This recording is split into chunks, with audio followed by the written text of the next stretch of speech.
என்னோடு கூட என்னாகமத்தின் புஸ்தகம் 14ஆம் அதிகாரம் 24ஆம் வசனத்தை திருப்பிக் கொள்ளும்படி கேட்கிறேன். The book of Numbers chapter 14 verse number 24.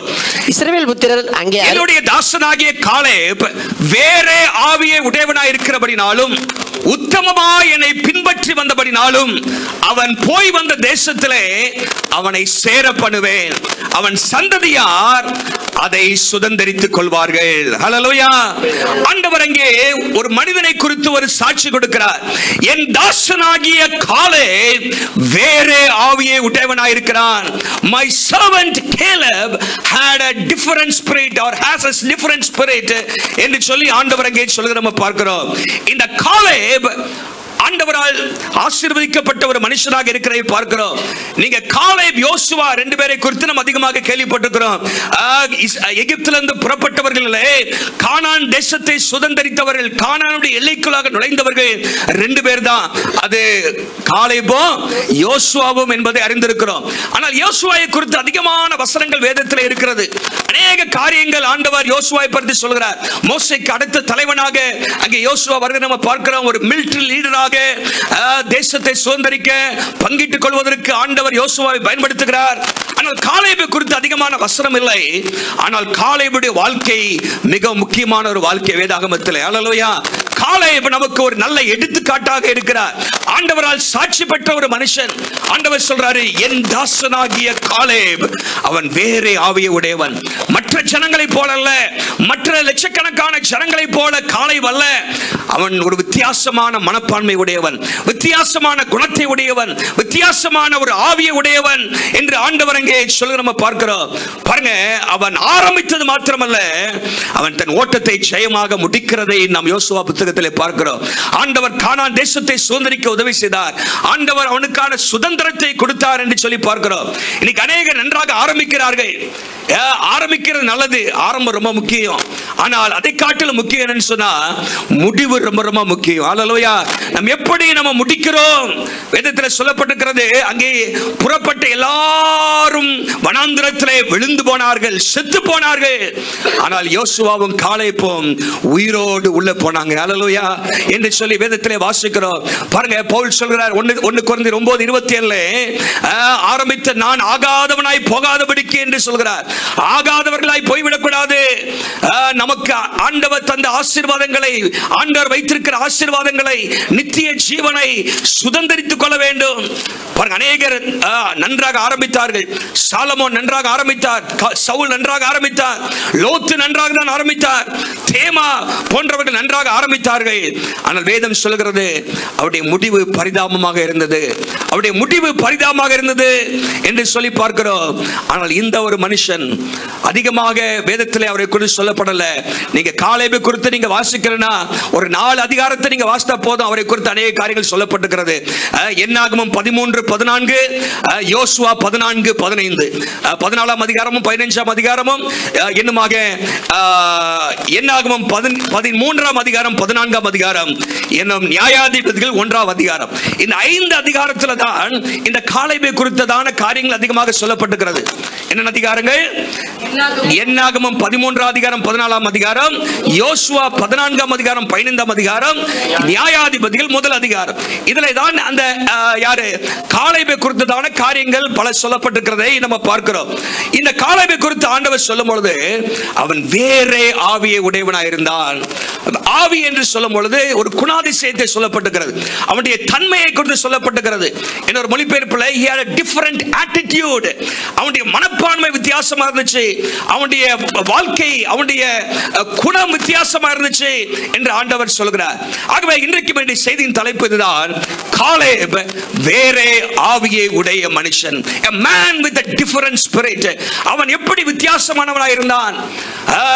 நீங்க பாத்தீங்கன்னா வேதத்தில் வாசிக்கிறோம். என்னாகமத்தின் புஸ்தகம் 1 அதிகாரம் 46ஆம் வசனத்தில் நீங்க வாசித்தீங்கன்னா 20 வயதுக்கு மேற்பட்ட யுத்தத்துக்கு போகிற மக்கள் 6,35,550 பேர் இருந்தார்கள்.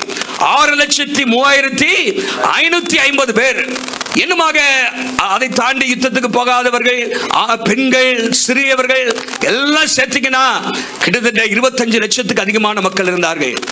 ஆண்டவர் இந்த காலேபை வேறுபடுத்தி காண்பிக்கிறார். அத்தனை லட்சம் இருந்தாலும் என் தாசனாகிய காலேப் வேறே ஆவியை உடையவன். ஹல்லேலூயா. அவன் எப்படிப்பட்ட ஆவியை உடையவன்? 3 காரியத்தை இன்னைக்கு சொல்ல விரும்புகிறேன். நீங்களும் ஆண்டவர் உங்களுக்கு வைத்திருக்கிற ஆசீர்வாதத்தை நீங்கள் சுதந்திரிக்க வேண்டும் என்று சொன்னால், உங்கள் ஓட்டத்தை ஜெயமாக முடிக்கணும்னு சொன்னா, உங்களுக்கு இப்படிப்பட்ட ஒரு ஆவி, ஒரு மனப்பான்மை, ஒரு குணம் இருக்க வேண்டியது மிக மிக அவசியம். ஆகவே காலேப் எப்படிப்பட்ட ஒரு மனுஷனாக இருந்தார்? முதலாவதாக அதே வசனத்தை நீங்க எடுங்க. அதே வசனத்துல 14ஆம் அதிகாரம் 24ஆம் வசனம் என்னாகமத்திலே போட்டிருக்குது. ஆண்டவர் சொல்றாரு, அவன் உத்தமமாய் என்னை பின்பற்றி வந்தபடியால், உத்தமமாய் என்னை பின்பற்றி வந்தபடியால். ஆங்கிலத்தில் he followed me wholeheartedly அப்படின்னு ஒரு மொழிபெயர்ப்பில் இருக்கிறது. he followed me fully அப்படின்னு போட்டிருக்குது. அவன் முழுமையாக என்னை பின்பற்றி வந்தான், என்னை முழு இருதயத்தோடு பின்பற்றி வந்தான், உத்தமமாக பின்பற்றி வந்தான் என்கிற வார்த்தையெல்லாம் நீங்க பயன்படுத்திக்கலாம். முழுமையாக பின்பற்றி வந்தான், முழு இருதயத்தோடு பின்பற்றி வந்தான், உத்தமமாக பின்பற்றி வந்தான் என்கிற காரியங்கள் எல்லாம் இன்றைக்கு சொல்லப்பட்டிருக்கிறது. பாருங்க, he followed the Lord fully, முழுமையாக, அரைகுறையாக பின்பற்றல, முழுமையாக பின்பற்றினான். ஒரு சொல்லுங்க பார்க்கலாம். இந்த வார்த்தை யாரை குறித்தும் அதிகமாக சொல்லப்படவில்லை. நான் சொன்ன இந்த அதிகாரத்துக்குள்ளாகவே சுமார் 6 முறை, இன்னும் 2 இடத்துல தனியா வருது, 6 முறை இந்த வார்த்தையை ஆண்டவர் பயன்படுத்துகிறார். என் தாசனாகிய காலேப், காலேப் ஆண்டவரை உத்தமமாய் பின்பற்றினான். அந்த 6 வசனத்தை வேகமா வாசிப்போம். முதலாவது நம்ம வாசிப்போம் என்னாகமம் 14:24.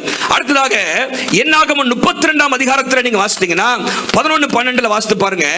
என்னாகமத்தின் புஸ்தகம் 32ஆம் அதிகாரம் 11:12 உத்தமமாய் என்னை பின்பற்றின எப்புனையின் குமாரனாகிய காலேப்பும் நூனின் குமாரனாகிய யோசுவாவும் தவிர உத்தமமாய் என்னை பின்பற்றின என்று ஆண்டவர் அங்கே சொல்கிறார். அடுத்ததாக மூன்றாவதாக உபாகமத்தின் புஸ்தகம் 1ஆம் அதிகாரம் 36ஆம் வசனம். உபாகமத்தின் புஸ்தகம் 1ஆம் அதிகாரம் 36ஆம் வசனத்திலே அவன் கர்த்தரை உத்தமமாய் பின்பற்றி வந்தபடியால், அவன் கர்த்தரை உத்தமமாய் பின்பற்றி வந்தபடியால். அடுத்த 3 முறையும் எங்க வருதுன்னு சொன்னா யோசுவா 14ஆம் அதிகாரத்தில் வருது. யோசுவா 14ஆம் அதிகாரம் அங்கே 8ஆம் வசனத்துல பாருங்க. யோசுவா தன்னை குறித்தே அவர் சொல்றாரு சாட்சியாக, நானோ ஆனாலும் என்னோடு கூட வந்த என் சகோதரர் ஜனத்தின் இருதயத்தை கரைய பண்ணினார்கள், நானோ என் தேவனாகிய கர்த்தரை உத்தமமாய் பின்பற்றினேன். 9ஆம் வசனத்துல அந்நாளில் மோசே சொல்றாரு, நீ உன் தேவனாகிய கர்த்தரை உத்தமமாய் பின்பற்றி வந்தபடியால், நீ உன் தேவனாகிய கர்த்தரை உத்தமமாய் பின்பற்றி வந்தபடியால். எத்தனை முறை ஆச்சுப்போம்? 5 முறை ஆச்சு. 6வது எங்க வருதுன்னா அதே அதிகாரத்துல 14ஆம் வசனத்துல பாருங்க. 14ஆம் வசனத்துல ஆதலால் கேனாசினாகிய எப்புனையின் குமாரனாகிய காலேப் இஸ்ரவேலின் தேவனாகிய கர்த்தரை உத்தமமாய் பின்பற்றி வந்தபடியால், உத்தமமாய் பின்பற்றி வந்தபடியால், because he followed me wholeheartedly. நிறைய வார்த்தை இந்த மொழிபெயர்ப்பு பாருங்க. he wholly followed the Lord, முழுமையாக ஆண்டவரை பின்பற்றினான். 6 முறை இந்த வார்த்தை மறுபடியும் மறுபடியும் இந்த phrase உத்தமமாய் என்னை பின்பற்றினான் சொல்லி இந்த காலேபை குறித்து வேதம் சொல்கிறது. விசேஷமாக யோசுவால நீங்க பாத்தீங்கன்னா அந்த 3 முறை வருதுல 3 வித்தியாசமான கோணங்கள்ல சொல்லப்படுகிறது. முதலாவதாக யோசுவா தன்னை குறித்தே சொல்றாரு. அவருடைய மனசாட்சியே சொல்லுது, இந்த 40 வருஷம் வனாந்தரத்தில் ஆண்டவர் என்னை எகிப்திலிருந்து புறப்பட்ட நாள் முதற்கொண்டு இப்பொழுது எனக்கு 85 வயதாகிறது, இத்தனை வருஷமும் நானோ என் தேவனாகிய கர்த்தரை உத்தமமாய் பின்பற்றினேன். அவனுடைய மனசாட்சி சொல்ல வைக்குது அவனை. இரண்டாவது அவனுடைய தலைவன் மோசே சொல்றாரு பாருங்க அடுத்த வசனத்துல. அது என்னன்னா மற்றவர்கள் அவரை குறித்து சொல்ற ஒரு சாட்சி. அந்நாளிலே மோசே, நீ உன் தேவனாகிய கர்த்தரை, யார் சொல்றா? தலைவர் சொல்றாரு, மோசே சொல்றாரு. மற்றவர்கள் சொல்றாங்க யாரை பார்த்து? காலேபை பார்த்து என்ன சொல்றாங்க? நீ உத்தமமாய் கர்த்தரை பின்பற்றினா.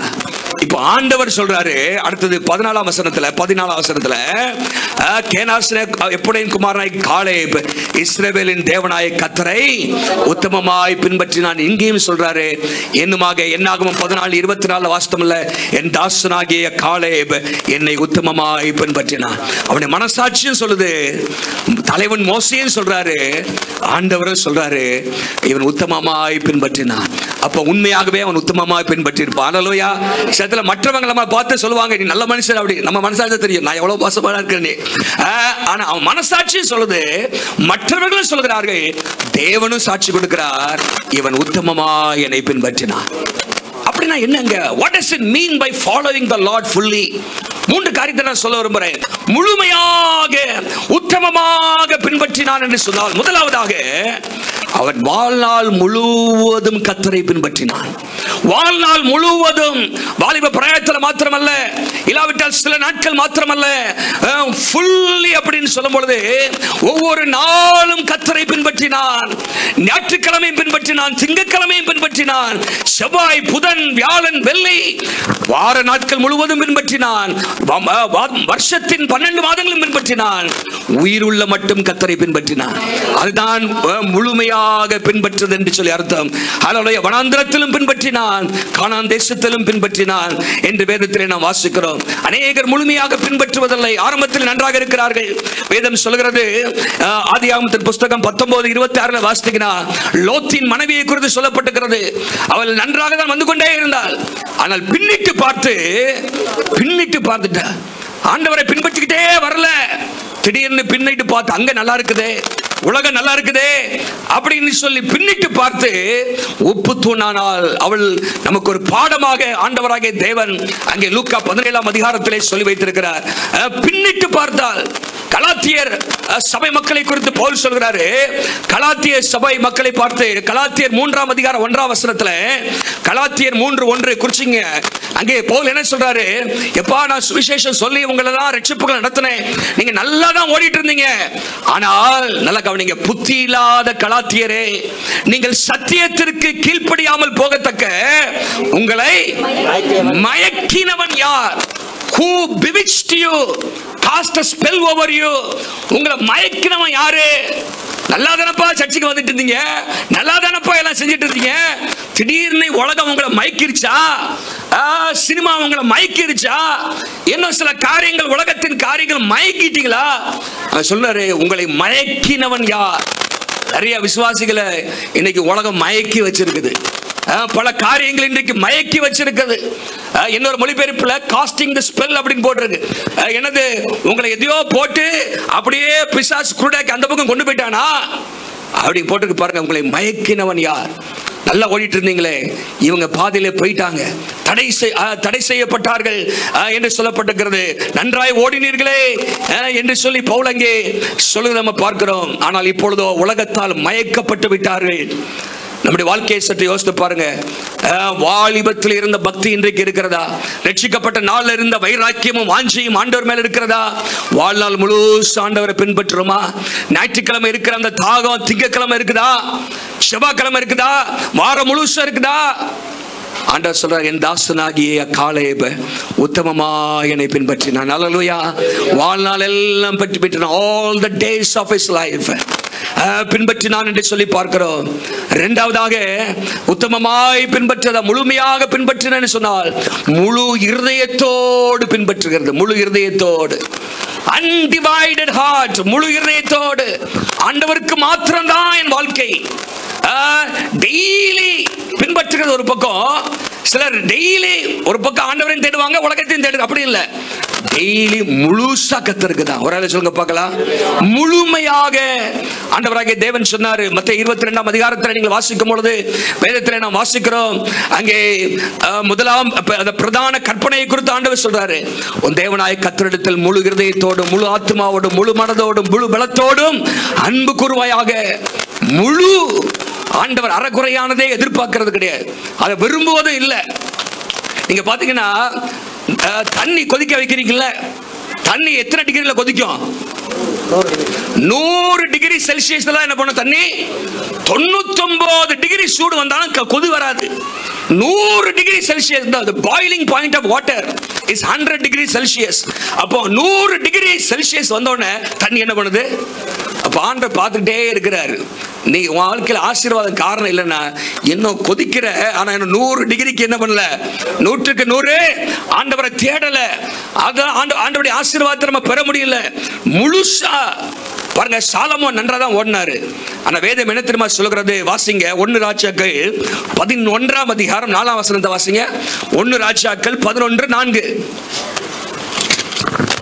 சாலமோன் வயது சென்றபோது, எல்லாம் சொல்லுங்க, வயது கொஞ்சம் வயசான பிறகு அவனுடைய மனைவிகள் அவன் இருதயத்தை அந்நிய தேவர்களை பின்பற்றும்படி சாய பண்ணினார்கள். அடுத்த பகுதி பாருங்க. அதனால் அவனுடைய இருதயம் அவன் தகப்பனாகிய தாவீதின் இருதயத்தை போல தன் தேவனாகிய கர்த்தரோட உத்தமமாய் இருக்கவில்லை. அந்நிய தேவர்களை சாய பண்ணிவிட்டார்கள். ஆண்டவரை தேடுறது அவனுடைய ஹார்ட் டிவைடட் ஆயிருச்சு. அங்கேயும் தேடிக்குவான், அங்கேயும் தேடிக்குவான், அதையும் வச்சுக்குவான், இதையும் வச்சுக்குவான். அப்படிங்கிற சூழ்நிலைக்கு தள்ளப்பட்டது. உலகமும் வேணும், கர்த்தரும் வேணும். உலக சிநேகம் கர்த்தருக்கு விரோதமான பகை என்று யாக்கோபு 4:4 வாசிக்கிறோம். உலக சிநேகம் கர்த்தருக்கு விரோதமான பகை. இங்கே ஒரு கால், அங்கே ஒரு கால். அது ஆண்டவர் விரும்புவதில்லை. என் தாசனாகிய காலேப் உத்தமமாக என்னை பின்பற்றினான் என்று சொன்னால் முழு இருதயத்தோடு, அவனுடைய இருதயத்தில் வேற எதற்கும் இடமில்லை, எனக்கு மாத்திரம்தான் அவன் இருதயத்தில் இடம் இருந்துச்சுன்னு சொல்ற ஆண்டவர். உத்தமமாய் அப்படின்னா wholeheartedly, fully, wholly, WHOLLY, wholly அப்படின்னா வேற எதுக்குமே அவனுடைய இருதயத்தில் இடம் இல்லை, எனக்கு தான் அவனுக்கு இடம்னு சொல்றாரு. எத்தனை பேரை பார்த்து சொல்ல முடியும்? நம்ம வாழ்க்கையில நம்ம பார்த்து சொல்ல முடியுமா? என் தாசனாகி அருமையான சகோதரன், என்னுடைய அருமையான மகள், அவருடைய இருதயத்தில் வேற எதுக்குமே இடம் கிடையாது, என்னதான் முழுமையாக நேசிக்கிறாள் என்று எத்தனை பேரை குறித்து ஆண்டவர் சொல்ல முடியும்? ஹல்லேலூயா. கர்த்தருடைய ஆசீர்வாதத்தை சுதந்தரிக்க ஆண்டவர் காலேபை தகுதிப்படுத்தி வைத்திருந்தார். So following Jesus wholeheartedly means following him with all our heart, all the days of our life. அது மாத்திரமல்ல, கஷ்டங்கள் பாடுகள் மத்தியிலும் ஆண்டவரை பின்பற்றுவது தான் உத்தமமாய் பின்பற்றுவது. அல்லேலூயா. நல்லா இருக்கும் போது கன்வீனியன்டா எல்லாம் இருக்குது, ஆண்டவரை பின்பற்றுவது எழுது.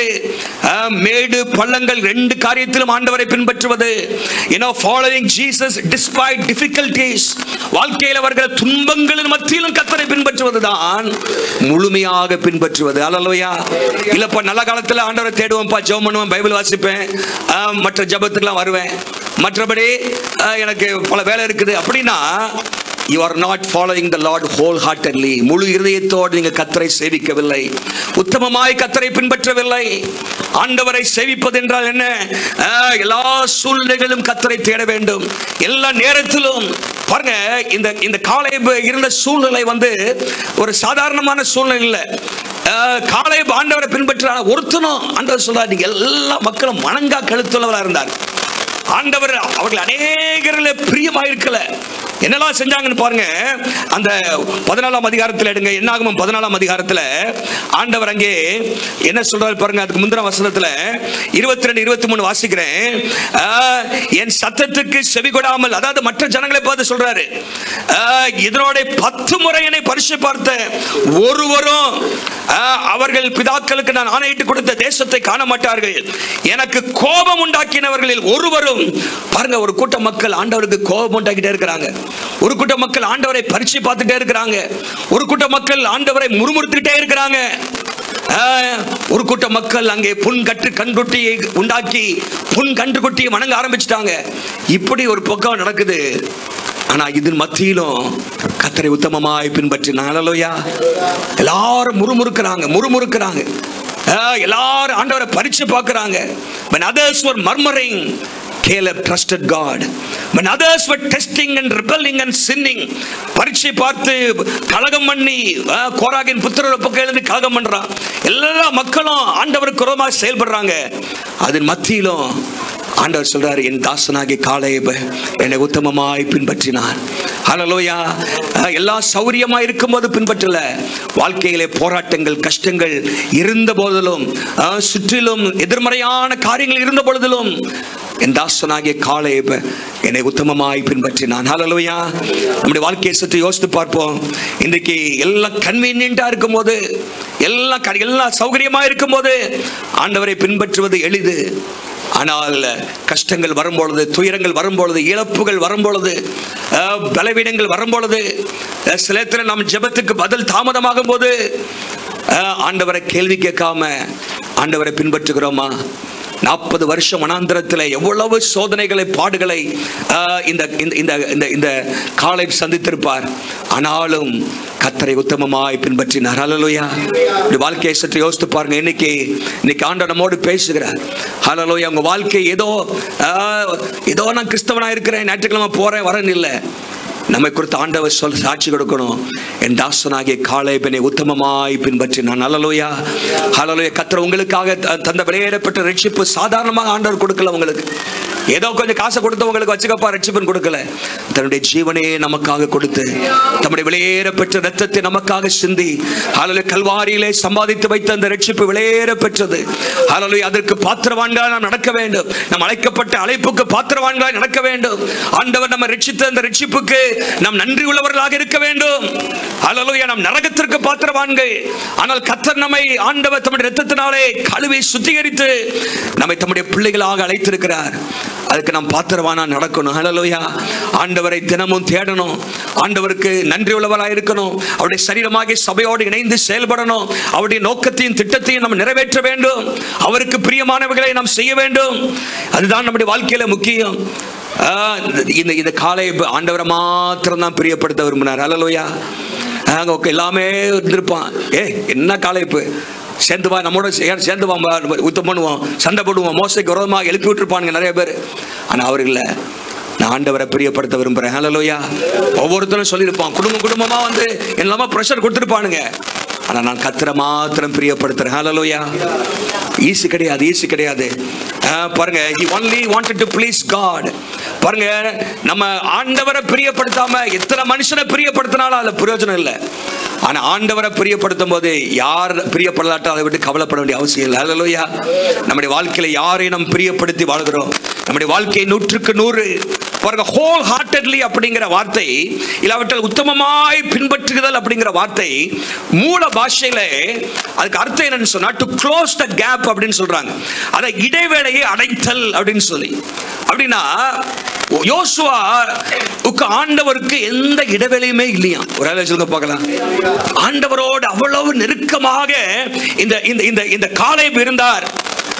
அவருடைய ஒவ்வொரு உணர்வுகளும், அவருடைய இயக்கங்களும், அவருடைய நரம்புகள், துடிப்புகள் எல்லாம், every inch, every nerve, every fiber of Caleb belong to God. எல்லாம் கர்த்தருக்கே சொந்தமானது. அதுதான் உத்தமமாய் கர்த்தரை பின்பற்றுவது, முழுசா கர்த்தரை பின்பற்றுவது. யோசித்து பாருங்க, நிறைய பேர் இன்னைக்கு ஆண்டவர் அறகுறையா தான் பின்பற்றுகிறார், அரை மனசோடு தான் பின்பற்றுகிறார்கள். முழுவதாக இன்னைக்கு கர்த்தரை பின்பற்றுகிறேன் என்று சொல்ற எத்தனை பேர் நீங்க சொல்ல முடியும்? ஹல்லேலூயா. நீங்க ஆராய்ஞ்சு பார்க்கணும். ஹல்லேலூயா. அப்படி என்று சொன்னால் இன்னும் கர்த்தருக்காக வைராக்கியம் பாராட்டுவீர்கள், இன்னும் கர்த்தருக்காக செயல்படுவீங்க. கர்த்தரையே பிரியப்படுத்த உங்க வாழ்க்கையில நீங்கள் கவனமாயிருப்பீர்கள். முதலாவதாக வேற ஆவி, எப்படிப்பட்ட ஆவின்னு சொன்னா ஒரு அர்ப்பணிப்பின் ஆவி, the spirit of commitment. இல்லாவிட்டால் உத்தமமாய் பின்பற்றுகிற ஆவி, முழு இருதயத்தோடு பின்பற்றுகிற ஆவி. இந்த வார்த்தைகளை நீங்கள் பயன்படுத்திக்கலாம். whole heartedly, fully, wholly, என்னமாக total commitment, முழுமையான அர்ப்பணத்தோடு இந்த காலேப் ஆண்டவரை பின்பற்றினார். ஆகவேதான் ஆண்டவர் சொல்றாரு, என் தாசனாகிய காலேப் வேறு ஆவியை உடையவனா இருக்கிறபடினாலும், உத்தமமாய் என்னை பின்பற்றி வந்தபடினாலும், அவன் போய் வந்த தேசத்திலே அவனை சேர பண்ணுவேன், அவனையும் ஆசீர்வதிப்பேன், அவனுடைய சந்ததியும் ஆசீர்வதிப்பேன் கர்த்தர் சொல்றாரு. ஹல்லேலூயா. ஆண்டவர் சொல்றார் மோசேயை பார்த்து, நீ என்ன பண்ணும், அங்கே கானான் தேசத்தை வேவு பார்ப்பதற்கு 12 பேரை தெரிந்து கொண்டு அனுப்புன்னு சொல்றாரு. 13ஆம் அதிகாரத்தில், என்னாகும் 13ஆம் அதிகாரத்தில் அவர் ஒவ்வொரு கோத்திரத்திலும் ஒரு ஆளை யூதா கோத்திரத்திலிருந்து இந்த காலேப் தேர்ந்தெடுக்கப்பட்டிருக்கிறார். அல்லேலூயா. யூதா கோத்திரத்தில் எப்படியின் குமாரனாகிய காலேப் என்று சொல்லப்பட்டிருக்கிறது. தேர்ந்தெடுத்து அனுப்புகிறார். 40 நாட்கள் அவர்கள் சுற்றி பார்த்து வருகிறார்கள். அந்த தேசத்தில் இந்த நல்ல செய்தியை கொண்டு வந்தார் காலேப். அந்த தேசத்தை சுதந்திரித்துக் கொள்ள கர்த்தர் உதவி செய்தார். அல்லேலூயா. அவன் முதலாவதாக spirit of commitment. He followed the Lord wholeheartedly. அப்படிப்பட்ட ஒரு இருதயம் இன்னைக்கு எத்தனை பேருக்கு இருக்குன்னு நமக்கு தெரியாது. டிஎல் மோடி என்கிற ஒரு தேவ மனுஷன் ஒரு சுவிசேஷ கூட்டத்துக்கு சென்றிருந்தாராம். அப்போ அந்த சுவிசேஷ கூட்டத்தில் ஒரு பிரசங்கியார் டிஎல் மோடிக்கு உலக பிரசித்தி பெற்ற ஒரு பெரிய பிரசங்கியார் டிஎல் மோடி பிரசங்கியார் பிற்காலத்தில் ஆனார். ஆனால் அவருடைய 19வது வயதில் ஒரு கூட்டத்தில் அவர் அட்டென்ட் பண்ணும்போது அந்த பிரசங்கியார் இப்படியாக சொன்னாராம், the world has yet to see what God can do in a man and through a man and with a man who is fully committed to him அப்படின்னு சொன்னாராம். அதாவது ஆண்டவருக்கு தன்னை முழுமையாக அர்ப்பணித்த ஒரு மனுஷனை கொண்டு அவனிலும் அவன் மூலமாகவும் தேவன் என்ன செய்ய முடியும் என்பதை உலகம் இன்னும் பார்க்கல அப்படின்னாராம். ஒரு அர்ப்பணிக்கப்பட்ட ஒரு முழுமையாக அர்ப்பணிக்கப்பட்ட ஒரு மனுஷனை வைத்து ஆண்டவர் என்ன செய்ய முடியும் என்பதை உலகம் இன்னும் பார்க்கல அப்படின்னு சொன்ன உடனே அவர் வீட்டில் போய் கதறி அழுதாராம். ஆண்டவரே, அந்த ஊழியக்காரர் படித்தவங்கன்னு சொல்லலை, அழகுள்ளவங்கன்னு சொல்லலை, திறமை உள்ளவங்கன்னு சொல்லலை, அர்ப்பணிக்கப்பட்டவங்க தான் சொன்னார். ஏன் நான் அர்ப்பணிக்கக்கூடாது? என்னை நான் 100% அர்ப்பணிக்கிறேன் ஆண்டவரே என்று சொல்லி டிஎல் மோடி தன்னுடைய வாழ்க்கையை 19 வயதில் ஆண்டவருக்கு முழுமையாக பின்பற்றி அர்ப்பணித்தாராம். அவருக்கு ரொம்ப படிப்பறிவெல்லாம் கிடையாதான். He was an uncultured, uneducated, untrained shoe salesman. ஒரு சாதாரண ஷூ சேல்ஸ்மேனாக இருந்தவர். ஆனால் அவரை கொண்டு ஆண்டவர் 2 கண்டங்களை அசைச்சாராம். இங்கிலாந்து, அமெரிக்கா போன்ற 2 தேசங்களை அசைக்கக்கூடிய அளவில் அவருடைய ஊழிய நாட்களில் 10 கோடி பேருக்கு சுவிசேஷத்தை அறிவிச்சிருக்கிறார். அல்லேலூயா. எத்தனை பேருக்கு? படிக்காதவர் தான், ஆனால் முழுமையாக பாருங்க கர்த்தர் இன்னைக்கு காத்து கொண்டிருக்கிறாரு. ஆண்டவரால் பயன்படுத்தப்பட நம்ம அர்ப்பணிக்க நம்ம ஆயத்தமா இருக்கிறோமா? 100% உத்தமமா என்னை பின்பற்று. அந்த வார்த்தை நம்முடைய இருதயத்தில் தொனிக்கட்டும். இந்த தாசனாகிய காலேப் உத்தமமா என்னை பின்பற்றினார். இரண்டாவதாக என்ன பார்க்கிறோம் சொன்ன வாசிக்கலாம். என்னாகமம் 14ஆம் அதிகாரம் 30ஆம் வசனத்தில், என்னாகமம் 14:30 நான் வாசிக்கிறேன். அப்பொழுது காலேப், இப்ப காலேப் பேசுறாரு. அப்பொழுது காலேப் மோசேக்கு முன்பாக ஜனங்களை அமர்த்தி, நாம் உடனே போய் அதை சுதந்திரித்துக் கொள்வோம், நாம் அதை எளிதாய் ஜெயித்துக் கொள்ளலாம் என்றான். ஆனால் அடுத்த வசனம் போட்டிருக்கு, அவனோடு கூட போய் வந்த மனிதரோ, நாம் போய் அந்த ஜனங்களோட எதிர்த்து இருக்க நம்மாலே கூடாது, அவர்கள் நம்மை பார்க்கிலும் பலவான்கள் என்றார்கள். ஆனால் காலேப் எல்லாத்தையும் அமர்த்தி, எல்லாம் 10 பேரை சொல்றாங்க, இதெல்லாம் உள்ள போயிட்டு வந்தோம், எல்லாம் நல்லா இருக்குது, ஆனா ஆட்கள் பலசாலிகள், நம்மளை காட்டிலும் பல மடங்கு. அவன் ஒவ்வொருத்தரும் தென்னை மரம் மாதிரி இருக்கிறான், ஒவ்வொருத்தரும் இப்படி நெட்டையா இருக்கிறான், குண்டா இருக்கிறான், அவங்களோட யுத்தம் பண்ணி நம்மளால ஜெயிக்க முடியாது அப்படின்னு சொல்லி அங்க சொல்றாங்க. பாருங்க 27ஆம் வசனத்துல, அது பாலும் தேனும் ஓடுகிற தேசம் தான், எல்லாம் நல்லதுதான், அது கனியெல்லாம் நல்லதா இருக்குது. ஆனாலும் 28ஆம் வசனம், அந்த தேசத்தின் குடியிருக்கிற ஜனங்கள் பலவான்கள், பட்டணங்கள் அரணிப்பானவைகள், மிகவும் பெரியவைகள், அங்கே ஏனாக்கின் குமாரர்களை கண்டோம் என்று சொல்லி அங்கே சொல்லி இதெல்லாம் முடியாது அப்படிங்கிறாங்க. ஆனா காலேப் சொல்றாரு, வேதம் சொல்ல, அப்பொழுது காலேப் என்ன சொல்றாரு? எல்லாத்தையும் அமர்த்தி சொல்றாரு, we can certainly do it, நாம் நிச்சயமாக சுதந்திரிக்க முடியும் அப்படிங்கிறார். இது ஒரு விசுவாசத்தின் ஆவியை குறிக்கிறது. அல்லேலூயா. he had the spirit of confidence or spirit of faith. ஒரு விசுவாசத்தின் ஆவி, யாருக்கு இல்லாத ஒரு விசேஷித்த குணம் என்னன்னு சொன்னா, காலேப்ட்ட ஒரு அசைக்க முடியாத ஒரு விசுவாசம் இருந்துச்சு. அல்லேலூயா. கர்த்தர் சொன்னாரியா, கர்த்தர் என்ன சொன்னாரு? யாத்திராகமம் 3ஆம் அதிகாரம் 8ஆம் வசனத்திலும், யாத்திராகமம் 6ஆம் அதிகாரம் 8ஆம் வசனத்திலும் வாசித்து பாருங்க. யாத்திராகமம் 3:8 6:8 சொல்லப்பட்டிருக்கிறது. ஆண்டவர் சொல்றாரு, நான் பாலும் தேனும் ஓடுகிற அந்த விசாலமான தேசத்திலே உங்களை கொண்டு போய் சேர்க்க இறங்கினேன், உங்களை கொண்டு போய் சேர்ப்பேன்கிறாரு. I will take you to that land of Canaan. அடுத்த 6:8 வாசித்து பார்த்தீங்கன்னா, ஆபிரகாமுக்கு, ஈசாக்குக்கு, யாக்கோபுக்கு கொடுப்பேன் என்று சொன்ன அந்த தேசத்திலே உங்களை கொண்டு போய் அதை உங்களுக்கு சுதந்திரமாக கொடுப்பேன். I will give. ஆனா இப்போ அந்த 10 பேர் சொல்றாங்க, எப்ப உள்ள நாங்க போயிட்டு வந்தோம், ஒவ்வொருத்தரும் முரட்டாளா இருக்கிறான். ஒவ்வொரு பட்டணங்கள்லாம் பெருசு பெருசா இருக்குது. அதெல்லாம் தாண்டி உள்ள போய் சுதந்திரிக்கிறது முடியவே முடியாது. We cannot attack them, we cannot defeat them, we cannot conquer them. நம்ம என்ன செஞ்சிடலாம்? அப்படி அடுத்த வசனத்துல அதிகாரத்துக்கு போனீங்கன்னா, நம்ம தயவு செய்து பார்வோன்ட்டே போய் அவனுக்கு சரண்டர் ஆயிடலாம் அப்படிங்கிறாங்க. என்ன சொல்றா? நம்ம பின்னாடி ரிவர்ஸ் கியர்ல போய் எங்க போயிடலாம்? அங்க போட்டு பாருங்க 3ஆம் வசனத்துல, எகிப்துக்கு திரும்பி போகிறது எங்களுக்கு உத்தமம் என்று சொன்னார்கள் என்று சொல்ற பாருங்க. ஒரு தலைவனை எங்களுக்கு நியமித்துக் கொண்டு எகிப்துக்கு திரும்பி வாருங்கள் என்று ஒருவரோடு ஒருவர் எங்க எப்ப அங்க போக வேண்டாம், முன்னாடி போக வேண்டாம், பின்னாடி போயிருவோம். அங்க பார்வோனுக்கு போய் நமக்கு அடிபடிஞ்சு அங்க இருந்து நல்லது, அங்க போக முடியாதுங்கிறான். எவ்வளவு மோசம் பாருங்க. ஆண்டவர் இதுக்கு அவங்களை வெளியே கொண்டு வந்தாரு. நம்ம ஆண்டவர் ஹல்லேலூயா ஆசீர்வாதத்தை சுதந்திரிக்க கர்த்தர் நம்மை வைத்திருக்கிறார். ஹல்லேலூயா.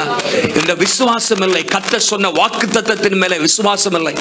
ஆபிரகாம், ஈசாக்கு, யாக்கோபுக்கு ஆண்டவர் தேவன் கொடுத்த வாக்குத்தத்தத்தை இந்த 10 பேரும் மற்ற ஒரு மெஜாரிட்டியான பீப்புள், மெஜாரிட்டியான ஆட்கள் அதை விசுவாசிக்கவில்லை.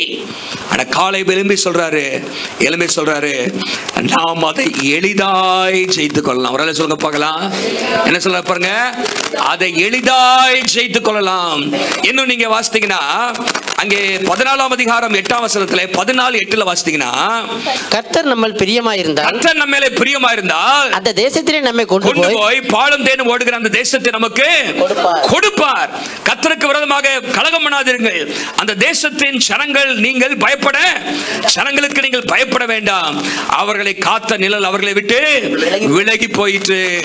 அவர்களுக்கு பயப்பட வேண்டாம். Don't be afraid. பயப்படாதுங்க. ஆண்டவர் நமக்கு தருவாரு, எளிதாய் ஜெயித்துக் கொள்ளலாம்.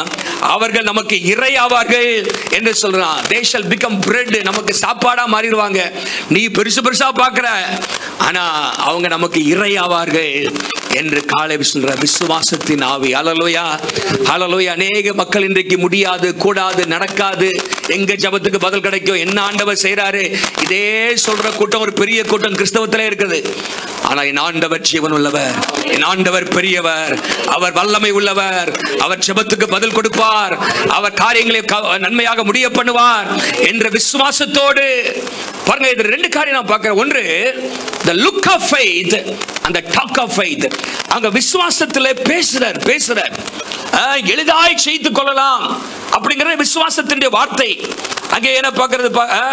அங்கே பயப்பட வேண்டியதில்லை, ஆண்டவர் நமக்கு தருவார் என்பதெல்லாம் அங்க விசுவாசத்தினுடைய வார்த்தைகளை நம்ம பார்க்கிறோம். நம்முடைய வாழ்க்கையிலே கர்த்தருடைய வசனத்தை அறிக்கை செய்யணும். ஹல்லேலூயா. ஆண்டவருடைய வார்த்தையை கர்த்தர் தருவேன் என்று சொல்லியிருக்கிறார். எங்க தர போறாரு? அப்படி நீங்க தர மாட்டாரு. ஹல்லேலூயா. சந்தேகப்படுறவங்களுக்கு ஆண்டவர் கொடுக்கிற வாக்குத்தத்தம் என்ன தெரியுமா? நீ ஒன்னும் பெற மாட்டே. அதான் வாக்குத்தத்தம். நீ என்னது? அதான் பைபிள்ல போட்டிருக்கு. யாக்கோபு 1ஆம் அதிகாரத்துல 7-8 வசனத்துல வாசித்தீங்கன்னா போட்டிருக்கு, சந்தேகப்படுகிறவன் தான் கர்த்தரிடத்துல இருந்து ஏதாகிலும் பெறுவான் என்று நினையாதிருப்பானாக. அதான் அவனுக்கு வாக்குத்தத்தம். போ, நீ சந்தேகப்படுறியா? ஒன்னும் நினைச்சு கூட பார்க்காத, ஒன்னும் நடக்காது உனக்கு. ஆனா விசுவாசத்தினாலே எதை கேட்பீர்களோ அதை ஆண்டவர் செய்வார். ஹல்லேலூயா. நீ விசுவாசித்தால் தேவனுடைய மகிமையை காண்பாய் என்று சொல்லப்பட்டிருக்கிறது. ஆகவே கர்த்தர் சொன்னா அது நீங்களா இதை நினைச்சிட்டு நடக்கும் நினைக்கிறது இல்ல. கர்த்தர் சொன்னதை செய்வார். ஹல்லேலூயா. சொல்லாததை ஆண்டவரை செய்ய மாட்டார்.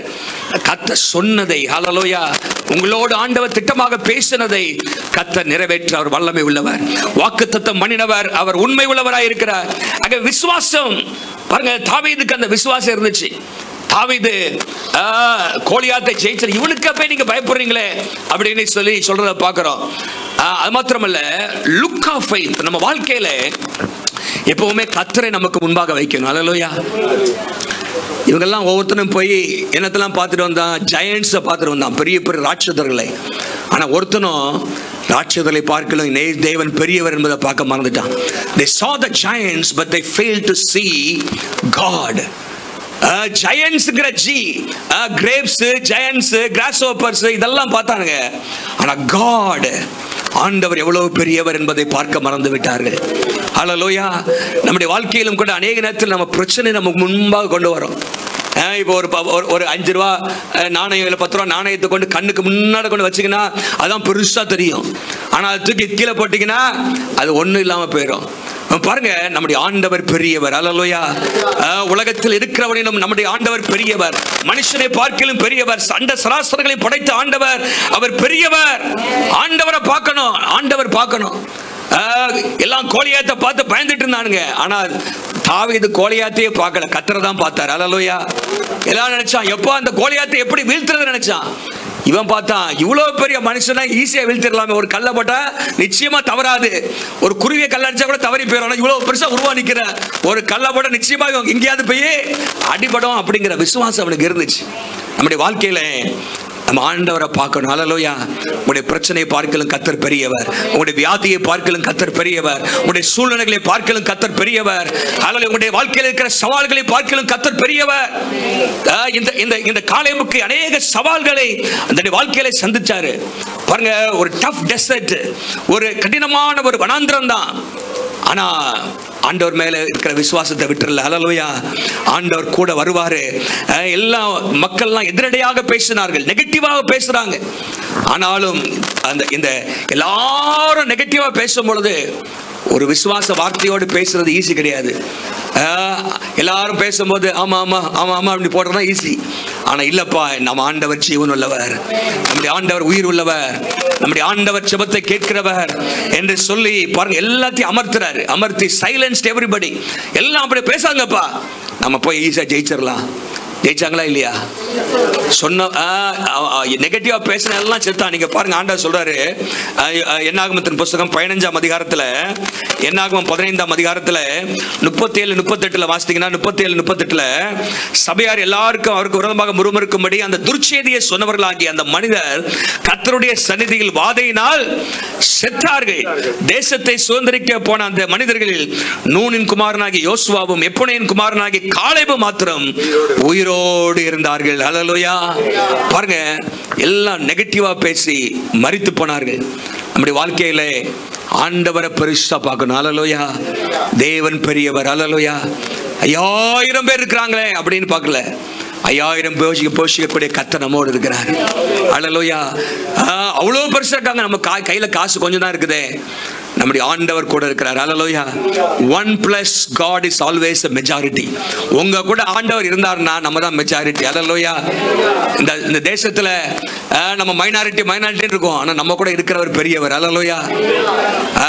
1+ God, நம்மளோடு தேவன் இருக்கும்போது நம்ம தான் மெஜாரிட்டி. எத்தனை பேர் விசுவாசிக்கிறீங்க? கர்த்தர் நம்மை கொண்டு பெரிய காரியங்களை ஆண்டவர் maximize God and minimize your problem. ஆண்டவரை பெருசா பாக்குங்க, உங்க பிரச்சனையை சின்னதா பாருங்க. அல்லேலூயா. ஆண்டவர் நம்முடைய வாழ்க்கையிலே அவர் செய்ய வல்லமை உள்ளவர். Don't let anything shake your faith. இந்த நாட்கள்ல நம்முடைய விசுவாசத்தை எந்த ஒரு காரியமும் எனது தூண்ட விட விட்டுறாதுங்க. விசுவாசம் ரொம்ப முக்கியம். அல்லேலூயா. பாருங்க, விசுவாசம் இல்லாமல் தேவனுக்கு பிரியமா இருப்பது கூடாத காரியம். ஆண்டவர் மேல உள்ள விசுவாசம், தேவன் ஜீவிக்கிறார் என்கிற விசுவாசம் நமக்கு தேவை. அல்லேலூயா. இந்த விசுவாசம் இல்ல அப்படிங்கிறதுக்கான அடையாளம் நிறைய இருக்குது. இப்போ நான் சொல்றேன் பாருங்களேன், உங்கள்கிட்ட பயம் இருக்கு அப்படின்னா விசுவாசம் இல்லைன்னு அர்த்தம். பயமும் விசுவாசமும் ஒரே அறையில இருக்காது. விசுவாசம் வந்தா பயம் பெயரும். அப்புறம் இன்னும் 2 இது ஒரே பெட்ல தூங்காது. விசுவாசமும் கவலையும் ஒன்னா இருக்காது. என்ன பண்ணாது? கவலை வந்துட்டா என்ன பேரும் விசுவாசம் வந்துட்டா என்ன பேரும் கவலை. ஓகே, அப்ப சந்தேகமும் விசுவாசமும் ஒன்னாவே. சந்தேகம் வந்துச்சுன்னா விசுவாசம் வந்துச்சுன்னா அப்ப பாருங்க, இப்ப 3 காரியம் சொன்னேன். அப்படிதான் நீங்க பைபிள்ல மத்தேயுல வாசித்தீங்கன்னா அந்த 3 காரியத்தை ஆண்டவர் சொல்றாரு. அற்ப விசுவாசியே ஏன் கவலைப்பட்டாய், அற்ப விசுவாசியே ஏன் சந்தேகப்பட்டாய், அற்ப விசுவாசியே ஏன் பயப்பட்டாய் அப்படின்னு சொல்றாரு. 6ஆம் அதிகாரத்துல 14ஆம் அதிகாரத்துல 15ஆம் அதிகாரத்துல வாசிக்கிறோம். நீங்க அவங்க பாருங்க, இப்ப யோசிச்சு பார்க்கணும். உங்கள்ட்ட கவலை இருக்குது அப்படின்னா இன்னும் போதுமான விசுவாசம் உங்கள்ட்ட. கவலைப்பட்டே இருக்கிறீங்க, என்ன ஆண்டவரே, என் ஆண்டவர் பார்த்துக்குவாரியா, இத்தனை வருஷம் நடத்தினவர் நடத்த மாட்டாரா? அல்லேலூயா. 40 வருஷம் 50 வருஷம் ஆண்டவர் கொண்டு வந்திருக்கிறாரு, ஆண்டவர் இன்னொரு 20-30 வருஷம் நடத்த மாட்டாரா? சொல்லுங்க, பக்கத்துல பார்த்து சொல்லுங்க, தட்டி சொல்லுங்க, சிஸ்டர் உங்களை நடத்துவார் ஆண்டவர், ஏன் கவலைப்பட்டு அழுதுட்டு இருக்கீங்க? அல்லேலூயா. இம்மட்டும் ஆண்டவர் போஷித்தாரு, பட்டினியா போட்டார் அவங்கள. என்ன நாளைக்கு சாப்பாடு தர மாட்டாரா? தருவார். கவலைப்பட்டுட்டு எப்படி படிக்க வைக்கிறது, எப்படி போறது? ஆண்டவரை பிடிச்சிட்டீங்கன்னா கர்த்தர் வழி திறப்பார். அல்லேலூயா. ஆண்டவர் எதாயிலும் கர்த்தர் நமக்காக செய்வார். ஆண்டவர் நம்முடைய வாழ்க்கையில வைத்திருக்கிற நோக்கத்தை அவர் நமக்கு பிதா, அவர் நம்முடைய பிள்ளைகள், நம்முடைய பிள்ளைகளுக்கு அவர் என்ன செய்யணும் அவருக்கு தெரியும். அல்லேலூயா. ஆகவேதான் வேதம் சொல்கிறது, பொல்லாதவர்களாகிய நீங்கள் உங்கள் பிள்ளைகளுக்கு நல்ல ஈவுகளை கொடுக்க அறிந்திருக்கும் போது பரமபிதா எப்ப இதே சத்தம் போட்டே இருக்குது, நன்மையானதை தருவது அதிக நிச்சயம் அல்லவா, அதிக நிச்சயம் அல்லவா. பாருங்க, நம்முடைய பிதா நிச்சயமா தருவார். ஆகவே அவர் மேல விசுவாசம் இருக்கணும். அல்லேலூயா. கவலை இருக்குதா, உங்கள்ட்ட விசுவாசம் குறைஞ்சு போச்சுன்னு அர்த்தம். உங்களை பார்த்தா அற்ப விசுவாசி அப்படிங்கிற, என்னது அற்ப விசுவாசியே ஏன் கவலைப்பட்டாய், அற்ப விசுவாசியே ஏன் சந்தேகப்பட்டாய்? யாரை பார்த்து சொல்றாரு? பேதுருவை பார்த்து சொல்றாரு. ஏன்பா சந்தேகப்பட்ட? நல்லா தானே கடல் நடந்துட்டு வந்த, திடீர்னு புயலை பார்த்தோன்னே பயந்துட்டு உள்ள போயிட்டார், பிடிச்சி தூக்கி எடுத்துட்டார் ஆண்டவர். அல்லேலூயா. சந்தேகப்பட்டாய். நம்முடைய வாழ்க்கையில ஏன் கவலைப்பட்டாய், ஏன் ஏன் பயப்பட்டாய் தான் கேட்கிறார். ஏன் பயப்பட்டாய்ங்கிறார். என்னோடத்துல ஏன் சந்தேகப்பட்ட அப்படின்னு சீஷர்களை பார்த்து கேட்கிறார். அப்ப நம்ம வாழ்க்கையில சந்தேகம், பயம், கவலை இருக்கக்கூடாது. அது இருந்துச்சுன்னா நம்மகிட்ட விசுவாசம் குறைவா இருக்குன்னு அர்த்தம்.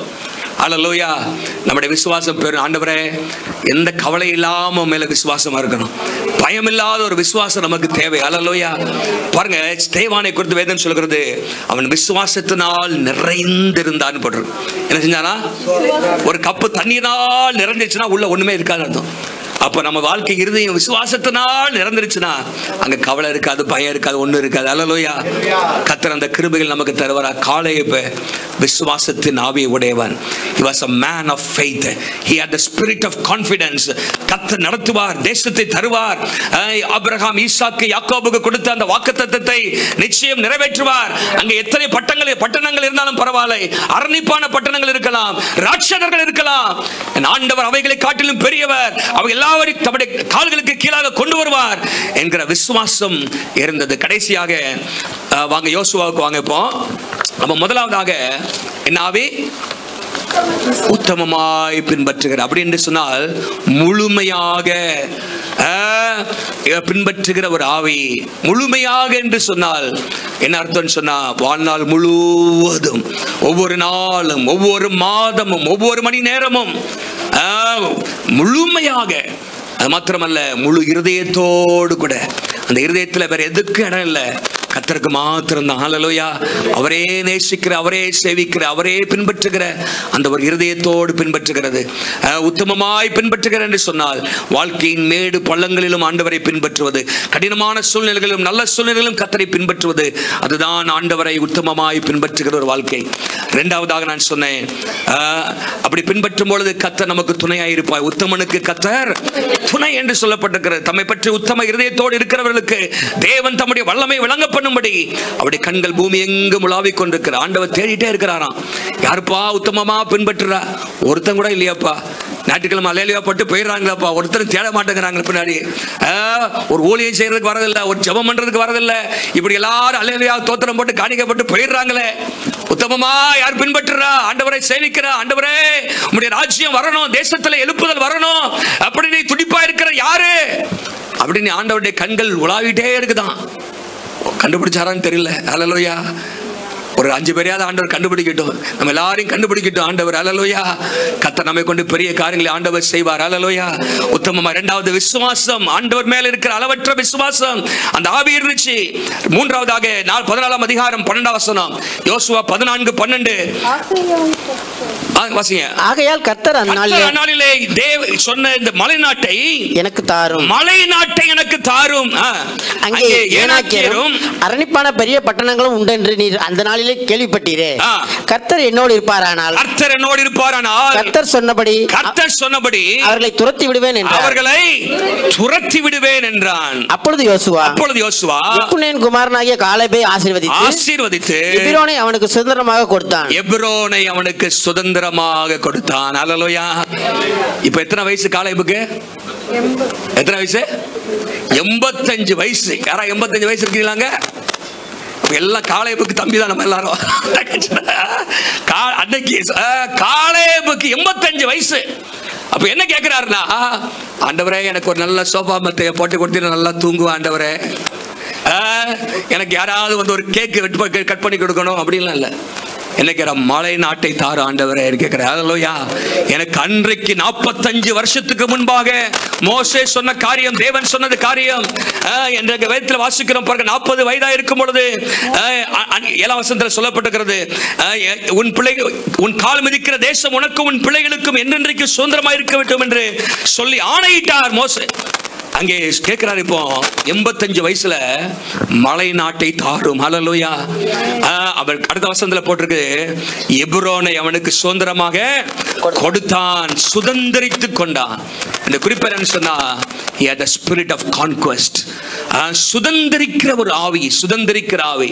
ஆண்டவர் தருகிற ஆசீர்வாதத்தை சுதந்திரிக்கணும். இன்னைக்கு ஆண்டவர் இடங்களை சுதந்திரிப்பதற்காக அல்ல, ஆத்துமாக்களை சுதந்திரிக்க கர்த்தர் நம்மை அழைத்திருக்கிறார். ஆத்துமாக்களை சுதந்திரிக்கணும். 85 வயதிலும் அவர் கேட்பது, ஆண்டவரே எனக்கு ஒரு சொகுசான ஒரு ரிட்டையர்மெண்ட் வாழ்க்கையை தாங்க. கானான் தேசத்துக்குள்ள வந்துட்டு ஆண்டவரே ஒரு நல்ல இடத்துல ஒரு நல்ல வீடு கட்டி கொடுத்தீங்கன்னா நல்லா சொகுசா இருந்து என்னுடைய கடைசி நாட்கள்ல சந்தோஷமா கழிச்சிருவேன். இல்ல, மலை நாட்டை தாங்கன்னு கேட்டது மாத்திரமல்ல, அங்க ஏனாக்கியர்கள் பெரிய பெரிய ராட்சதர்கள் இருக்கிறாங்க, அவங்களை நான் துரத்திடுவேன் அப்படிங்கிறான். ஹல்லேலூயா. நான் துரத்துவேன், I will go and drive them out என்று சொல்கிறார். நீங்க 15ஆம் அதிகாரத்துல பாத்தீங்கன்னா 15ஆம் அதிகாரம் 14ஆம் வசனத்துல 15-14 அங்கே இருந்த சேசாய், அகிமான், தலமாய் என்னும் ஏனாக்கின் 3 குமாரனும் காலேப் யார் துரத்துனா? காலேப் துரத்துனா. ஹல்லேலூயா. பிசாசை துரத்துறதுக்கு தான் உங்களை வச்சிருக்கிறார். ஹல்லேலூயா. வாலிப வயசுல துரத்தணும், புதிய வயசுல துரத்தணும். ஹல்லேலூயா. ஆண்டவர் நமக்கு ரிட்டையர்மெண்டே கிடையாது, கடைசி வரைக்கும் ஆண்டவருக்காக செயல்படணும். ஒரு எல்லாம் சொல்லுங்க பார்க்கலாம். ஹல்லேலூயா. பாருங்க, நம்முடைய வாழ்க்கையில் நினைக்கிறோம் முடிஞ்சு போச்சு, இனிமே என்ன செய்ய போறேன்னு. ஆனா பல தேவ மனிதர்கள் தங்களுடைய வாழ்க்கையில 70 வயதுக்கு பிற்பாடு, 80 வயதுக்கு பிற்பாடு சாதனை படைத்திருக்கிறார்கள். அன்னைக்கு சொன்னேன், ஜார்ஜ் முல்லரை குறித்து சொன்னேன். அவர் 70 வயதுக்கு பிற்பாடு தான் 14 மிஷனரி பயணத்தை சென்றாராம். பல லட்சம் மக்களுக்கு ஆண்டவர் சுவிசேஷத்தை அறிவித்திருக்கிறார் என்று சொல்லி பாருங்க. ஆண்டவர் நமக்கு பலன் இருக்கிற வரைக்கும் பலனை தருவார். நமக்கு சுதந்திரிக்கிற ஆவி இருந்துச்சுன்னா, அங்க பாருங்க என்ன சொல்லிருக்கு, 15ஆம் அதிகாரம் யோசுவா 14 மோசே என்னை அனுப்பின நாளிலே எனக்கு இருந்த அந்த பலன், என்னாகமம் 13ஆம் அதிகாரத்துல மோசே இங்க அனுப்புறாரு. அப்போ அவருக்கு என்ன பலன் இருந்துச்சோ அந்த பலன் இன்னைக்கு வரைக்கும் இருக்குது. ஹல்லேலூயா. யுத்தத்திற்கு போக்குவரத்துமா இருந்ததற்கு அப்போது எனக்கு இருந்த பலன் இப்போதும் பாருங்க. ஆண்டவரை உத்தமமா பின்பற்றினா, ஒரு விசுவாசம் இருந்துச்சுன்னா கர்த்தர் நமக்கு பலனை தராரு. ஹல்லேலூயா. ஆண்டவர் நம்முடைய வாழ்க்கையில நிறைவேற்ற வேண்டிய காரியத்தை நிறைவேற்ற வரைக்கும் கர்த்தர் தேவையான பலனை ஆண்டவர் நமக்கு தருவார். ஹல்லேலூயா. நம்முடைய வாழ்க்கையில அவர் செய்து முடிக்கிற வரைக்கும் தேவையான பலனை ஆண்டவர் நமக்கு தருவார். எத்தனை பேர் விசுவாசிக்கிறீங்க? சுதந்திரிக்கிற ஆவி. எதை சுதந்திரிக்கணும்? இந்த பட்டணத்தை ஆண்டவருக்காக சுதந்திரிக்கணும். ஹல்லேலூயா. மலை நாட்டை தாரு ஆண்டவரே, இந்த மலைக்கோட்டை பட்டணத்தை தாரு ஆண்டவரே. ஒரு 2 பேர் தான் ஹல்லேலூயா சொல்றீங்க. எங்க தெருவே நம்ம ஒன்றும் பண்ண முடியல. மலைக்கோட்டை, give us this rock city, rock. ஆண்டவரே இந்த பட்டணத்தை எங்களுக்கு என்ன பண்ண கேக்குறீங்களா? நிலந்து கேளுங்க. ஹல்லேலூயா. இந்த மலை கோட்டை பட்டணத்தை காலேபின் ஆவி நமக்குள்ள வரட்டும். ஹல்லேலூயா. ஆண்டவர் தருவார். துரத்த ஈஸியா வந்துடாது, துரத்த வேண்டிய நிறைய இருக்குது. அசுத்த ஆவிகள் இருக்குது, குடியின் ஆவிகள், பேயின் ஆவிகள்லாம் நிறைய அந்த பட்டணத்தில் இருக்குது. காலேபு துரத்துன மாதிரி இங்க எல்லாம் சேர்ந்து நம்ம துரத்தணும்னா ஆண்டவருடைய ராஜ்யம் கட்டப்படும். ஹல்லேலூயா. நீங்க பேயை துரத்துறீங்களா? பேய் உங்களை துரத்துதா? போய் பேயை துரத்தணும். ஹல்லேலூயா. அநேக பேய் இங்க இருக்குது, பிசாசின் கிரியைகள் இருக்குது. ஆண்டவர் சொல்லிருக்கிறாரு, உங்களை ஒன்று சேதப்படுத்தாது. ஹல்லேலூயா. ஆண்டவருக்கு என்று செயல்படணும். கர்த்தாவே இந்த பட்டணத்தை எனக்கு தாரும் சொல்றாரு பாருங்க.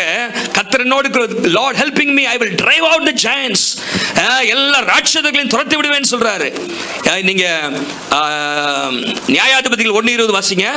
நியாயாதிபதிகள் 1:20. மோசே சொன்னபடியே எபிரோனை காலேபுக்கு கொடுத்தார்கள். அவன் அதிலிருந்து ஏனாக்கின் 3 குமாரரையும் துரத்தி விட்டான். ஏனாக்கின் அவங்க ராட்சதர்கள், அவர்களாம் ராட்சதர்கள். தாவீது ஒரு கோலியாத்தை தான் காலி பண்ணான். காலை பாத்தீங்கன்னா 3 குமாரன், அவங்க பெரிய ராட்சதர்கள். அவர்கள் பல அடி உயரம் உள்ளவர்கள். எல்லாத்தையும் துரத்தி விட்டு அந்த எப்ரோனை கர்த்தருக்கென்று சுதந்தரித்தான். ஹல்லேலூயா. பாருங்க, கர்த்தர் உங்களுக்காக ஆத்துமாக்களை சுதந்திரமா தர ஆயத்தமா இருக்கிறார். ஹல்லேலூயா. ஆண்டவர் இந்தியாவிலே கர்த்தர் வழிகளை திறந்து வைத்திருக்கிறார். ஜனநாயகத்தை கர்த்தர் பாதுகாத்து வைத்திருக்கிறார். அநேகர் பயந்து கொண்டிருந்தாங்க. ஒரு கூட்ட மக்கள் ஐயோ மெஜாரிட்டியில தனி மெஜாரிட்டியில வந்தா என்ன நடக்குமோ என்கிற பயங்கள் இருந்துச்சு. ஆனா கர்த்தர் ஆண்டவர் அடியை கொடுத்திருக்கிறார். ஹல்லேலூயா. ஜனநாயகம் பாதுகாக்கப்பட வேண்டும், அரசியலமைப்பு சட்டம் பாதுகாக்கப்பட வேண்டும் என்கிற காரியத்தை ஆண்டவர் தேசத்தில் நிலைநாட்டி இருக்கிறார். உங்களுக்கு எனக்கு ஒரு வாய்ப்பை தந்திருக்கிறாரு. நீங்க இன்னும் ஜெபம் பண்ணணும். ஹல்லேலூயா. தேசத்தை எங்களுக்கு தாங்க ஆண்டவரே, பட்டணத்தை எங்களுக்கு தாங்க, ஆத்துமாக்களை எங்களுக்கு தாங்க என்று சொல்லி நீங்கள் கேட்க வேண்டும். ஆண்டவரை கேட்கணும். ஆண்டவரே ஹல்லேலூயா, உம்முடைய நாமத்தில் நாங்க போய் பிசாசெல்லாம் துரத்தணும். ஹல்லேலூயா. ஆத்துமாக்களை விடுவிக்க வேண்டும், வியாதிகளை சுகமாக்க வேண்டும். ஆண்டவர் நமக்கு கொடுத்த வாக்குத்தத்தம் என்ன? விசுவாசிகள் நடக்கும் அடையாளங்கள் ஆவன. வியாதிஸ்தர் மேலே கைகளை வைப்பார்கள், அப்பொழுது சொஸ்தமாவார்கள். ஹல்லேலூயா. ஆண்டவருடைய வாக்குத்தத்தம். உங்களுக்கே நீங்க பலவீனமா இருக்கு, நான் யார் போய் கை வைக்க நினைக்காதுங்க. ஆண்டவருடைய வசனம் கட்டப்படல. ஹல்லேலூயா. வசனத்தை சொல்லுங்க. ஆண்டவரே இந்த மனிதனை தொடுங்கன்னு சொல்லுங்க. உங்க மூலமாக கர்த்தர் செய்வார். எத்தனை பேர் விசுவாசிக்கிறீங்க? ஆண்டவர் செய்வார். ஆகவே இங்க வந்திருக்கிற எல்லாரும் ஹல்லேலூயா, இந்த ஜூன் மாசத்துல ஒரு பிசாசியா துரத்தணும். ஹல்லேலூயா. துரத்துவீங்களா இல்லையா? அல்லேலூயா சொல்லுங்க. நம்ம பக்கத்துல வரக்கூடாது. ஹல்லேலூயா. இந்த பட்டணத்துல காலேப் துரத்தினான். நீங்களும் நானும் சத்துருவின் வல்லமைகளை துரத்தும்படியாக, இந்த பட்டணத்தை இயேசுவுக்காக சுதந்திரிக்கும்படியாக கர்த்தர் நம்மை அழைத்திருக்கிறார். ஹல்லேலூயா. 85 வயதுல அவன் மலை நாட்டை ஆண்டவருக்கு கேட்டான். இன்னைக்கு 30 வயசுல நம்ம என்ன செஞ்சுட்டு இருக்கிறோம்? 40 வயசுல என்ன செஞ்சுட்டு இருக்கிறோம்? 50 வயசுல என்ன செஞ்சுட்டு இருக்கிறோம்? 60 வயசுல என்ன செஞ்சுட்டு இருக்கிறோம்? 70 வயதுல என்ன செஞ்சுட்டு இருக்கிறோம்? 80 வயசுல என்ன செஞ்சுட்டு இருக்கிறோம்? தோத்திர ஆண்டவரே என்ன பரலோகத்துக்கு எடுத்துக்கோங்க அப்படின்னு ஜெபம் பண்ண ஆரம்பிச்சிட்டீங்களா? கடைசி நிமிஷத்துல உங்களை கொண்டு ஏதாவது செஞ்சுதான் ஆண்டவர் முடிப்பார். ஹல்லேலூயா. எதையாவது செய்யுங்க. ஆண்டவர் இந்த நாசிலே சுவாசம் இருக்கும் வரைக்கும் நான் எதற்காக நான் செயல்படணும் ஆண்டவரே, ஆத்துமாக்கள் நான் கேட்பேன். ஹல்லேலூயா என்று சொல்லி கேளுங்க. கர்த்தர் உங்களை கொண்டு பெரிய காரியங்களை செய்வார். ஹல்லேலூயா. அநேக தேவ மனிதர்கள் நான் பெரிய ஒரு லிஸ்ட் வச்சிருக்கிறேங்க. அவங்க எல்லாம் பாத்தீங்கன்னா 60 70 வயசு 75 வயசுக்கு மேலதான் சாதனை படைத்தவர்கள் பெரிய லிஸ்ட் இருக்குது. கர்த்தர் உங்களை கொண்டு பெரிய காரியங்களை செய்வார். Hallelujah. It is not too late. காலம் தாமதமாகல. இனிமேலும் கர்த்தர் உங்களை கொண்டு செய்ய முடியும். ஹல்லேலூயா. இத்தனை ஆண்டுகள் ஆகிவிட்டதே என்று சொல்லி இவன் சோர்ந்து போகல. சொல்றான் 85 வயசு எனக்கு இப்போ, ஆனாலும் நான் மலை நாட்டை கர்த்தர் எனக்கு கொடுத்த வாக்குத்தத்தத்தை நான் சுதந்திரிக்காம நான் போக மாட்டேன்னு சொல்றாரு. கர்த்தர் அந்த சுதந்திரிக்கிற ஆவியை நமக்கு தருவாராக. இந்த பட்டணத்தை சுதந்திரிக்கிற ஆவியை நமக்கு தருவாராக. ஹல்லேலூயா. பாருங்க, அங்கே பின்னாட்கள்ல அவருடைய மகள் அக்சாலுக்கு ஒத்னியேல் வந்து அவருடைய சகோதரருடைய மகன் நெபிவா இருக்கிறார். ஆனா பின்னாட்கள்ல ஒத்னியேலுக்கும் அக்சாலுக்கும் திருமணம் நடக்குது. காலேபுடைய மருமகன் தான் இஸ்ரவேல்ல முதல் நியாயாதிபதியாக வருகிறார். the first judge, முதல் நியாயாதிபதி யாருன்னு சொன்னா காலேபுடைய மருமகன். ஹல்லேலூயா. கர்த்தர் நியாயம் செய்யக்கூடிய ஒரு நல்ல நியாயாதிபதியை கர்த்தர் இஸ்ரவேல்ல எழுப்பினாரு. கர்த்தர் அவருடைய சந்ததியை கர்த்தர் ஆசீர்வதிச்சார். ஹல்லேலூயா. பாருங்க, நம்முடைய வாழ்க்கையிலும் கூட கர்த்தர் அந்த கிருபைகளை நமக்கு தருவாராக. எல்லாரும் எழும்பி நிற்க போகிறோம். ஹல்லேலூயா.